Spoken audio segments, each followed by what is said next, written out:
Next new ingredient is chorizo sausage. So we used this before. It was so great with some of our dishes, I wanted to bring it back. And basically it comes in raw like this.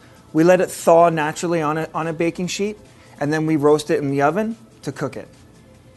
Chorizo is a pork sausage that has this coating on it, and inside is just that smoked paprika flavor. There's some spices in there, some salt, pepper, and some onion.